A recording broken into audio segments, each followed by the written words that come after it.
You're listening to episode 25 of This Makes Me Happy. Welcome to This Makes Me Happy, a podcast about people and what makes them happy. My name is Bernardo Margulis. I'm a designer, art director, and educator, and I'm the principal of This Makes Me Happy, a studio where I help my clients with branding and visual communications. I'm interested in hearing what makes people happy, so I'm asking them to share through This Makes Me Happy, the podcast. Every week, I will bring a conversation with a new guest on any topic they choose, and we'll learn what makes that person happy.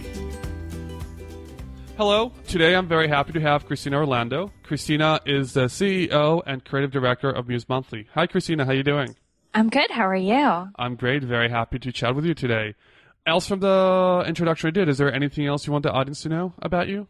That's pretty much it. I live in New York, and I'm your friendly neighborhood book nerd. I love how you, on your website, you say you love all things nerdy and list out Doctor Who, Harry Potter, Marvel. So you mean nerd. Book nerd. Yeah. To the point where I have nerdy tattoos. I have like a Doctor Who and a Harry Potter tattoo, and the rest of them are all literary quotes. So it's a permanent nerdiness. I love it. And I love how nowadays being nerdy can be a good thing, whereas 20 years ago it wasn't. So let's live up to nerdiness. Absolutely. Christina, else, or in addition, or maybe that's it, but to the nerdy books, what makes you happy? Books make me happy. They're really, to the point where it's an obsession or a fetish. I collect, I read as much as I can, anything I can get my hands on. I'm one of those people, and I think a lot of book nerds are like this, where I have a huge, what we call to be read pile, things that I want to read, and then I keep buying more books, even though I have like 20 books that I need to get through. And I love old books. I've started to collect first editions. I collect multiple copies of my favorites. It's getting to the point where I don't have room for them in my house. So, yeah, that's what makes me happy. What about books specifically makes you happy? Well, the truth is that I grew up a reader, and that's all credit to my mother. I have two older siblings, and she was always very conscious of reading to us when we were kids.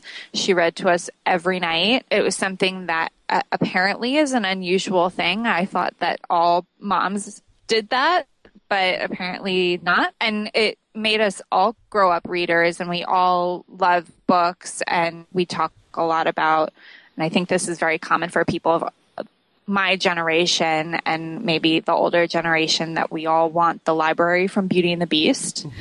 It's sort of like the fantasy library of our dreams. And so I grew up loving stories and loving that escapism, loving magic and fantasy and adventure. I'm also a writer. I write in my free time, and I was a poet for a very long time. And it's just, I love language. I love talking about books. I love, to the point where it's pretty much how I've built my life. I've built my life around my love of books. Do you love the physical object as well as the content, or is it the act of reading? Yeah, I do. I'm very much a paper book person as opposed to an e-reader person. I don't own an e-reader. I love seeing them on my shelf. I love holding them and flipping pages and getting paper cuts, which happens to me every month. The truth is that I do love language a lot, and I tend to gravitate more towards books that do something interesting with language and are finding new ways of saying old feelings. I always think that's really interesting. I love it when authors are inventive, and I love seeing them in my room. I love getting to sort of, take a walk in someone else's shoes for a while. I love new worlds and new ideas. I love it when books are smart and tackle social issues in a new way and in a way that is relevant to our society. I love when books are historical and have a lot of detail and research and thought that goes into it. I love stories about young people. I love stories about old people. I especially love stories about escape and adventure and people traveling to new worlds and sort of making something of their life is everything.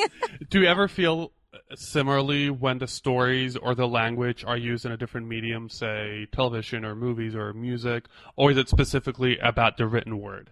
No, I do. I love all forms of media, and I love television and music as well. And I do the same thing. I tend to gravitate towards music that has really strong lyrics and that is doing something inventive with language and, tends to be more on the poetry side of things rather than the, very manufactured pop music, which I love pop music and I really do listen to some really crappy pop music, but I like when people are poets. I think, I always was sort of one of those weird poetry nerds, which is unusual, but I love strong language, what we call purple language. Why do you think then that the written form is so particularly appealing to you? Like, why do you say books make me happy rather than language makes me happy?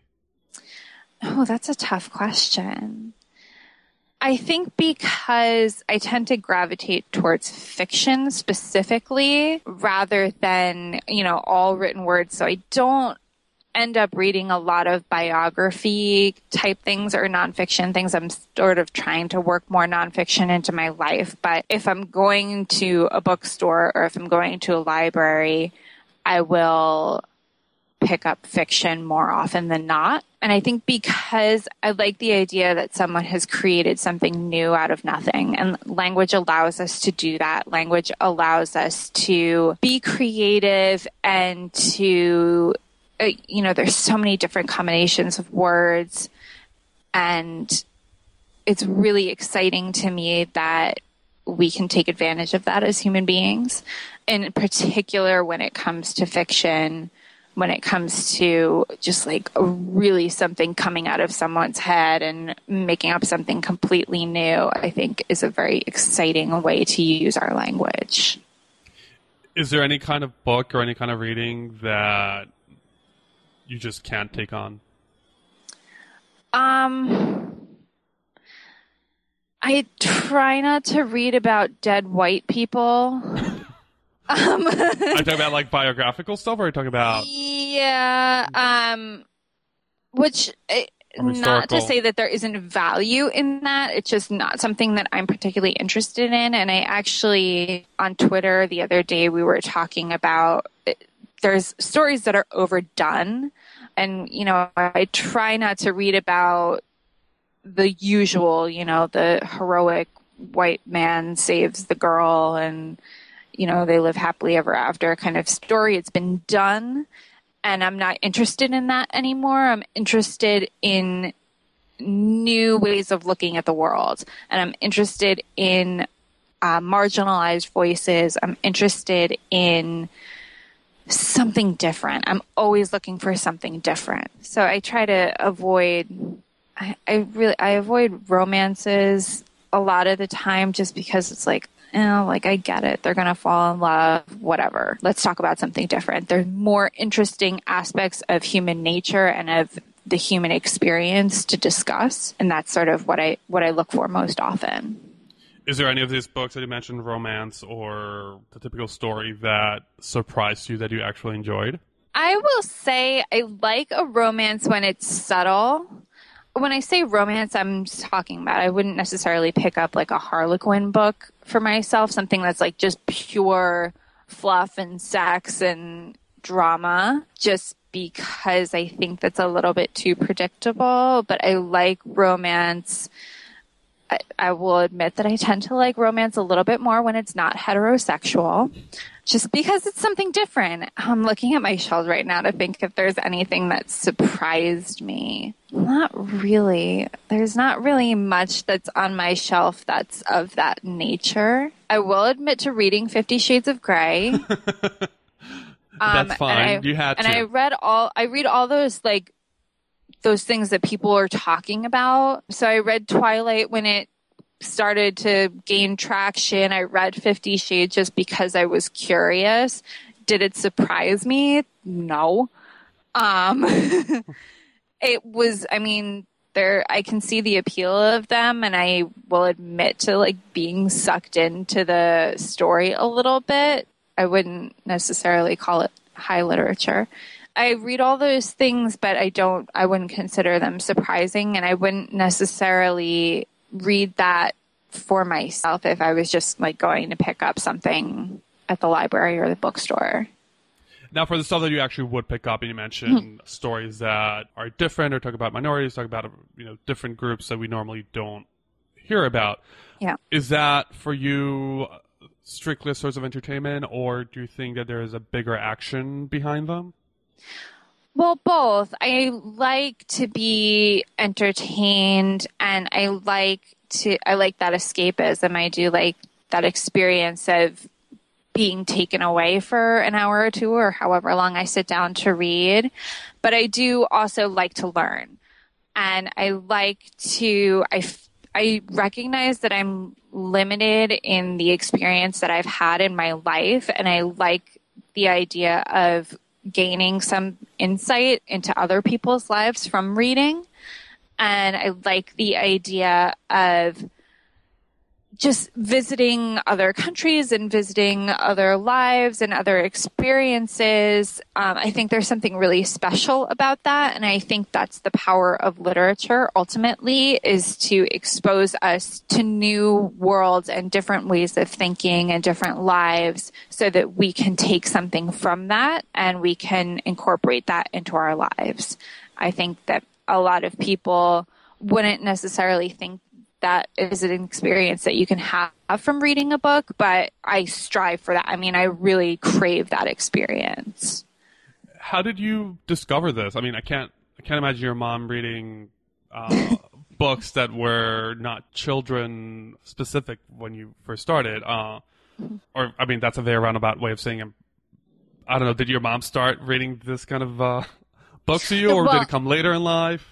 It definitely came later in life. To my mom's credit, she did read us some fabulous books. I mean, Narnia and A Wrinkle in Time and those sorts of things are very much my favorite books because I read them when I was young and I clung to them, and I love those worlds so much.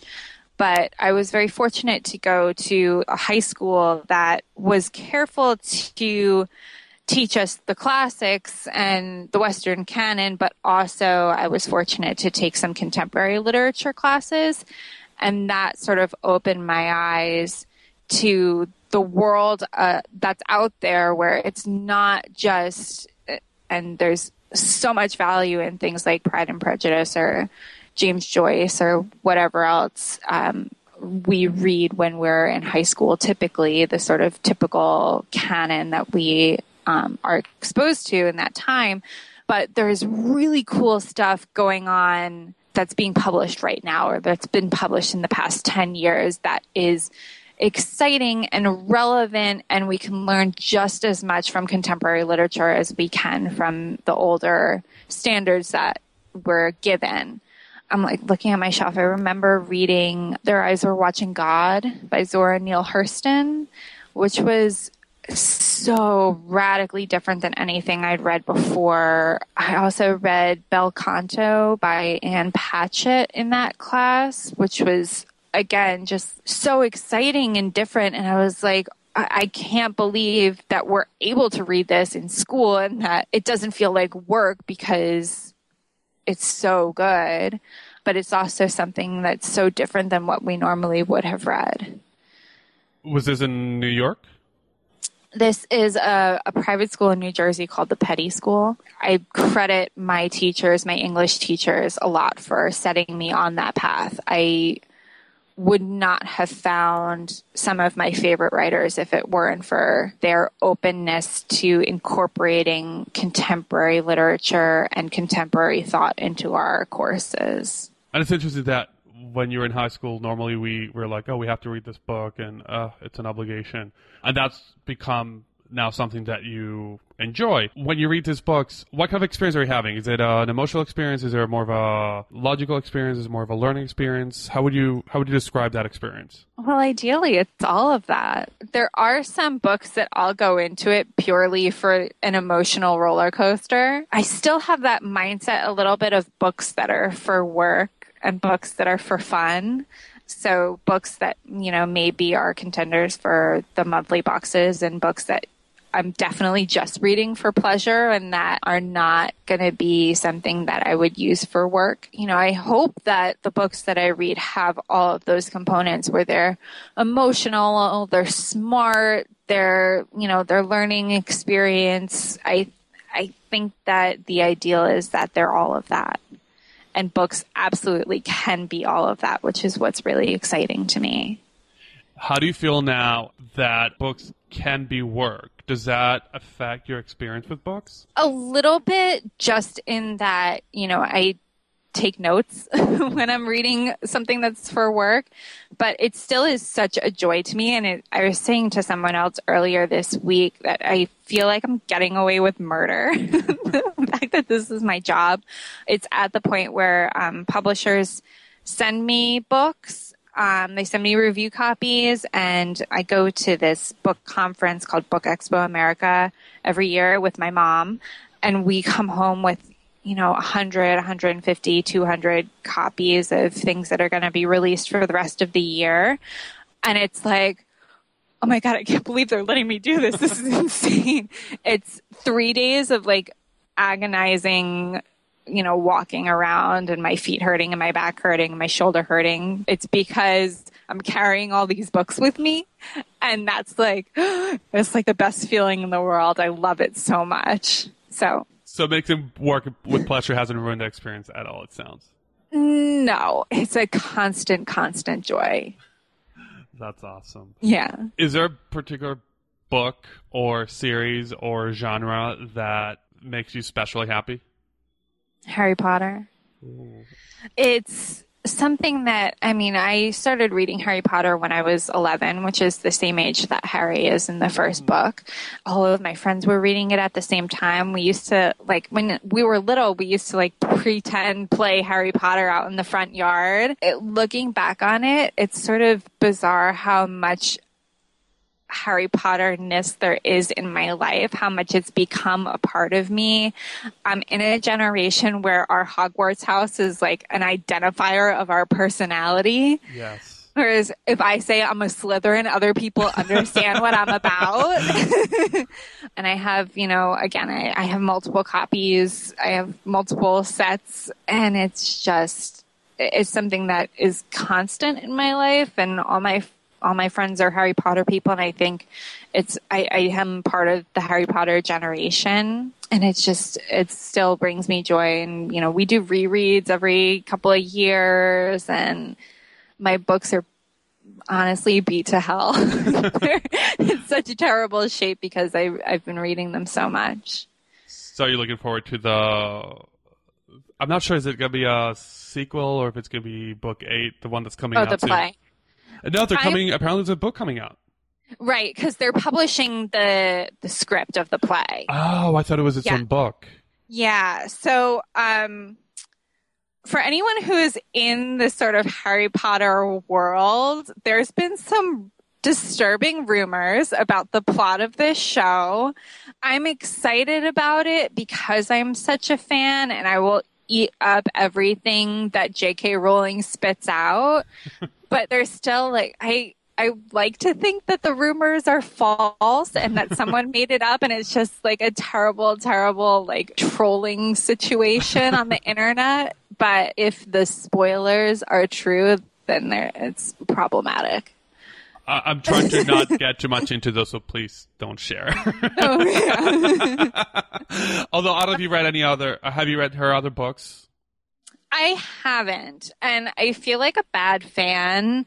It's just that I haven't gotten around to it. They're sitting on my shelf. I will get to it eventually. It's just, for some reason, the timing was off, and I never got around to it. I will say, when you read them, I read The Casual Vacancy. When you read that, mm-hmm. just remember it's a different philosophy Which I'm excited about. I mean, I'm so glad that she's doing other things. And I think once the series was finished, I was like, I hope it's really different. And I'm excited that she's writing for adults, and I think she's brilliant. So I'm excited about that. But in terms of the play slash sequel slash whatever it ends up being, I'm stoked for Black Hermione in the play. I think which was very controversial. Well, it can be as controversial as you want. I think that's I think it's a brilliant choice. I'm excited for that. I'm excited that she allowed that to happen because it's controversial. I think it's something that, people need to face, and people need to talk about. But I'm skeptical because I spoiled myself. I probably should not have gone and looked at the rumors, but, because of that, I'm sort of skeptical. Apparently, the play has gotten really great reviews, so that's exciting. But we'll see. We'll see, and then we'll read the script when it comes out. Yeah, definitely. I'm gonna veer strongly because I took a couple of notes that I'm about stuff you said that I'm very curious about. Okay. Earlier you said that you take notes when you read the books. Now for work, do you write notes on the books or separate from the books? Oh, no, I do not write in my books. It's something that we were taught to do in high school, to take notes in the margins, but I'm like, no, I don't want to destroy them. I don't dog tag the books either. I'm very careful about my books remaining in pristine condition. So I take notes in a notebook. And I was actually talking to my boyfriend about this the other day. I have so many books on my shelf that I'm running out of room, and my bookshelves are starting to cave in and things like that. So I'm like, should I get rid of some of them? Maybe I should, give some away or donate them or whatever. And then my brain goes, yeah, but what about your children? You have to think that you're going to die eventually, and you're going to pass all this on to your children, and maybe they'll like some of the things that you weren't interested in. You have to give them that option. I'm like, you don't have children yet. Stop worrying about it. So that's what I worry about, is when they're passed on, that I don't want notes to be in the margins. Well, related to that story, my mom studied computer science and engineering, and now I'm a designer, but I started with computer science and engineering, and I went to the same school my mom went to. And one day, my programming teacher gave us some photocopies of a chapter in a book. This is back in Venezuela, so we couldn't buy the book. We had to get photocopies. And I take it home, and my mom looks at it, and she's like, I have that book. Oh. So she had saved her book from when she was in college. Yeah. And she passed it on to me, and all my classmates were working off of photocopies. And I was working off of the original book that was 20-some years old. Oh, that's so cute. So there's something about saving the books for your children, even if you don't even know when you're going to have them. My dad does that too. My dad saved all his textbooks from high school and college, and they're all physics and chemistry, so it's not like any of us could use them, 'cause that stuff, especially science stuff, gets outdated very quickly. But he has them all, and it really was, you never know when you're going to need it, to the point where I have all of I actually just got rid of a lot of my textbooks. It took me a long time to get to that point where I'm like, I'm probably not going to need my French textbook again. I'm probably not going to need, the history textbooks, whatever. I can just Google it if I need it. But I do still have, I still have a lot of my, my English, sort of theory textbooks, and my art history textbooks I still have. Yeah. But you never know, because my mom, her programming book from the early 80s, I used it in the early 2000s, so exactly, who knows? You never know. But I was very curious about that thing about the note, because I cannot get myself to write on a book. No, me neither. And I do reviews on my blog for the business, so I try to take notes just so I can remember what happens and the thoughts that I'm having while I'm reading it and things like that. But I don't mark the pages at all. Do you do Post-its on them? I do Post-its, yeah. Yeah, that's what I used to do in college for when I had to write notes. Yeah, if there's something important or if there's a quote that I want to save, I'll Post-it note it. Do you feel the same way if it's a magazine or a worksheet or something like that, or is it specifically about books? I think it's specifically about books. I'm very careful about not damaging them. I'm one of those like weirdos. It's like books have souls. I have to be really careful with them. You know, they're like my babies. Someone the other day was like, "Oh, why don't you pack away some of them?" I'm like, "That's asking me to pack away my children." I'm sorry. It's not going to happen. So you just need to have floor to ceiling, wall to wall bookshelves, and I want to be like drowning in them, and that's not a joke. Do you reread them? Sometimes, yeah. Ones that are really special. Like I was saying, I reread Harry Potter. I reread a couple of things from high school that I maybe skimmed over a little bit or didn't read when they were assigned. I'm not a good student, so but I do go back sometimes. I go back especially to look for quotes or to look for, you know, sections that I connected to. Sometimes I go back to sort of recapture that feeling. And I do, like, I have multiple copies of things, so I'll go through them when they arrive and they're new. Do you ever compare, when you say multiple copies, you mean different editions or just the same? So do you go back comparing the differences?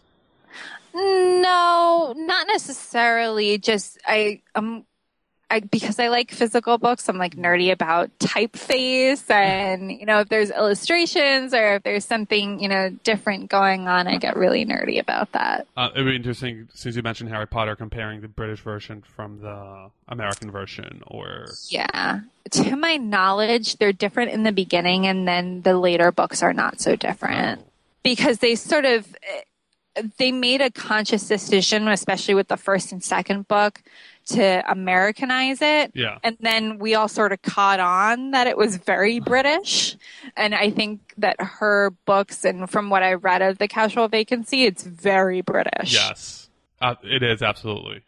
And I think that people are sort of like, okay, like, they can say jumper instead of sweater, and we'll get it. We get it. Yeah, I love I read it in English, even though I was in high school back in Venezuela at the time. And I love all the different idioms. And I remember when I moved to the States halfway through the series, and I would use some of them, and people were like, what are you talking about? Well, I'm a huge Anglophile. I have this like 6-foot flag, my Union flag on my wall, and I consume all sorts of British culture, where I watch British TV shows and books and things like that. So I'm very used to it, to the point where I don't necessarily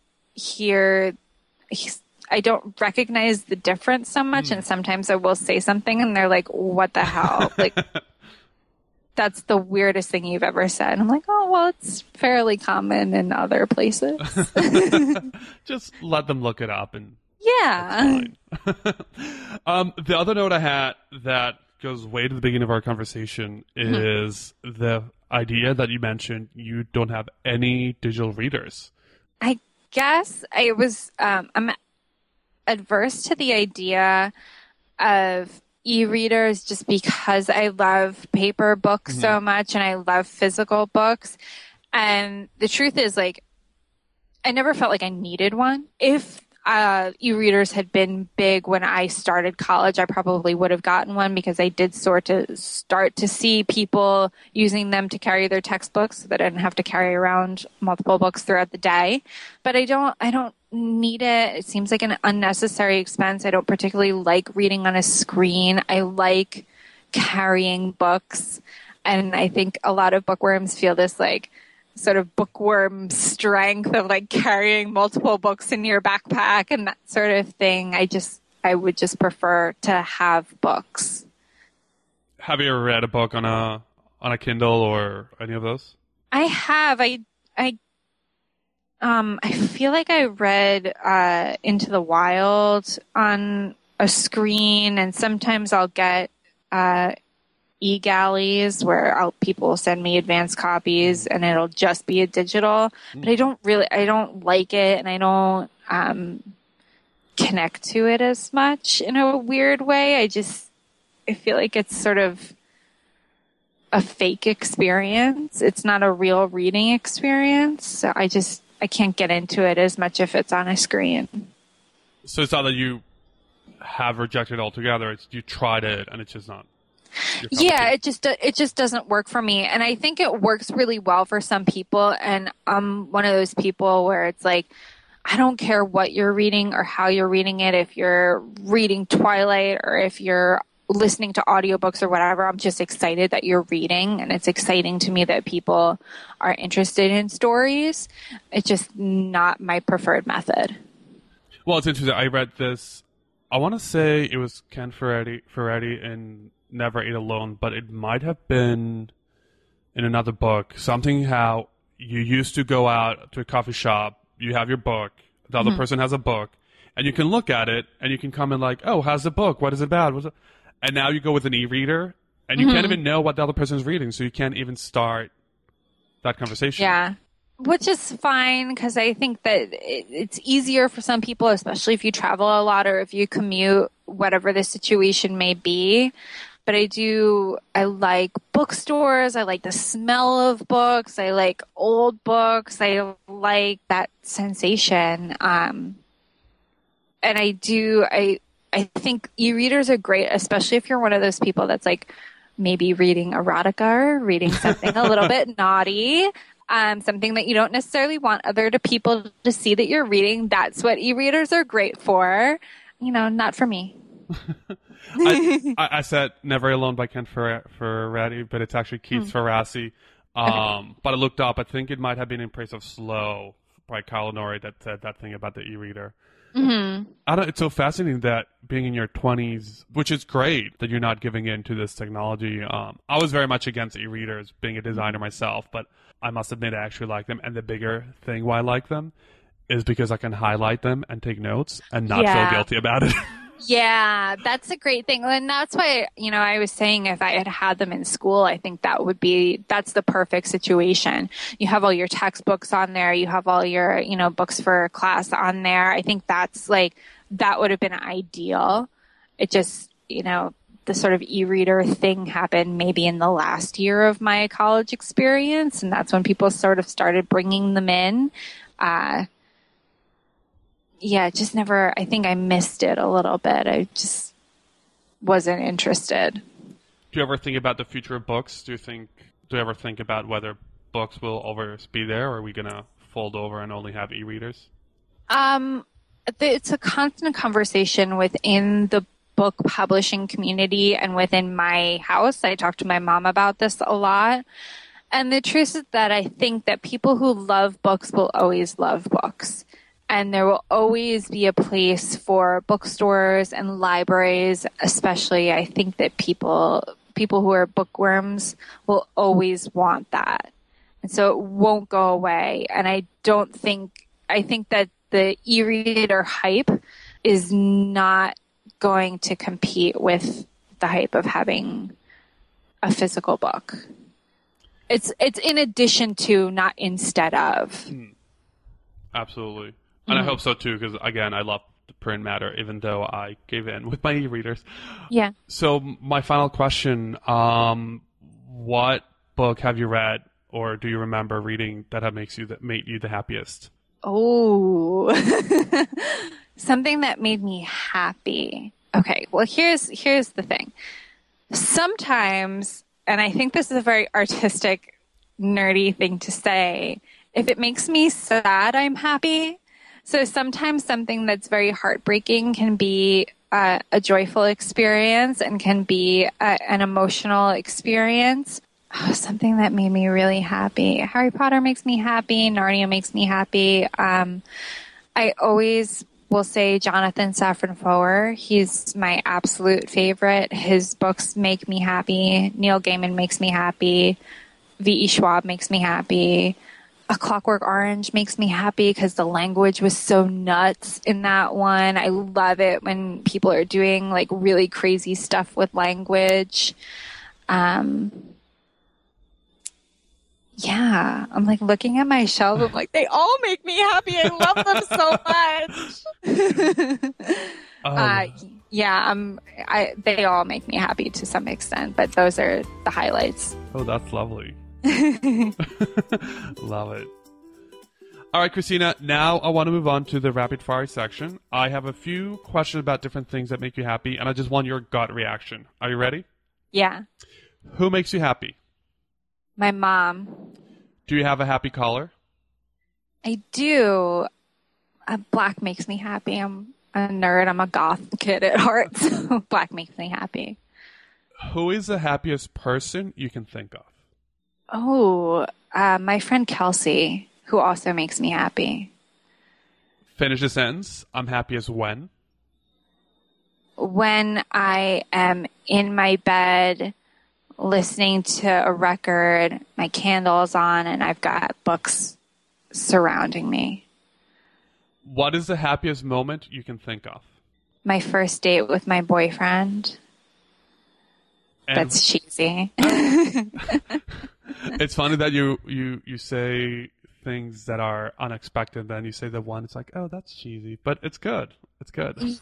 Yeah. Well, it was just, I met him, we met online, which I'm not supposed to tell people, but that's what we all do nowadays. It's relevant to the story. It was, I hadn't been looking for anybody, and then he was just perfect. And I remember we, went to a bar, had a chat, whatever, and then he walked me back to the train station, and we raced down the stairs, and it was completely unplanned. And I was like, oh, he's playing with me. We're having fun. He's like, it didn't take any prompting. He was just silly. And that feeling was like, oh my God, I found someone. Oh my God. That feeling of like, the first butterflies is really exciting. How long have you been together? 3 years. Oh, wow. Yeah. That's good. Can we ask his name, or should we keep it hush hush? His name is Jorge. And he is lovely. He also makes me happy. I want to make sure that I give everyone a little shout out. Jorge, thank you for making Christina happy. Yeah. And the last one, I think it's very appropriate for this conversation we had. Do you have a happy word? I use the word joy a lot, but I think create makes me happy. I am a writer. I love creating. I love people who create. I love people who are artistic. And that sort of, my boyfriend is an artist, and that sort of like something out of nothing is very exciting to me. He's an illustrator, and that's a talent that I absolutely do not have, like can't draw a stick figure kind of situation. And so to watch him, like, there's a blank piece of paper, and then all of a sudden there's like a thing on it is exciting. That's the happiest moment. That's wonderful. Yeah. Thank you so much for sharing everything that makes you happy. I really enjoy nerding out, especially with Harry Potter and all this stuff. Before we wrap it up, is there anything you want to promote? I want you to share a little bit about the monthly Muse, or where you want the audience to find you. MuseMonthly.com is our website. It is a monthly subscription box for books and tea, and it is comfort in a box. It's happiness in a box, especially for me. And you can find us on Twitter, Instagram, Facebook, and Tumblr. And I'll make sure to link to everything on the show notes so that people can find you. Excellent. Christina, thank you so much. Thank you. Thank you, Christina, for sharing what makes you happy and for geeking out over books. And thanks everyone for listening. Special thanks to Jason Zappolo for editing this episode, to Orlo Margulis for help with social media, and to Rocio Castañeda for your ongoing support. You can get show notes of this episode at thehappypodcast.com/episode 25. And you can visit thehappypodcast.com for more information on the project, resources, and a contact form to get in touch. Don't forget, we're in social media. Find us on Twitter, Instagram, Facebook, and YouTube at The Happy Podcast. And if you enjoyed the show, please go to iTunes and leave a positive review and sign up for weekly updates. That is the best way for other people to find us. Thank you for listening, and see you next week.